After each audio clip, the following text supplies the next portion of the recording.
জীবনে সব হারিয়েও নতুন করে উঠে দাঁড়ানোর বাস্তবধর্মী গল্প। রাত তখন প্রায় ১১টা। রাস্তার পাশে একটা পুরনো বাসস্ট্যান্ডে বসেছিল রাহাত। হাতে মাত্র ২০ টাকা, ফোনের চার্জ শেষ, পকেটে কোনো চাকরি নেই, মাথার উপর নিজের ঘরও নেই। মাত্র ১ বছর আগেও তার জীবন এমন ছিল না। একটা ছোট কোম্পানিতে চাকরি করত, বাবা মাকে সাহায্য করত, নিজের ছোট ছোট স্বপ্ন ছিল। কিন্তু হঠাৎ কোম্পানি বন্ধ হয়ে যায়, চাকরি হারায় সে। তারপর বাবার অসুস্থতা, ঋণ আর একের পর এক সমস্যায় সবকিছু ভেঙে পড়ে।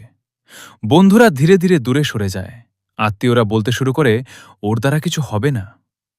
একদিন রাহাত আয়নার সামনে দাঁড়িয়ে নিজেকেই বলেছিল, সব শেষ, আমার জীবনটা শেষ।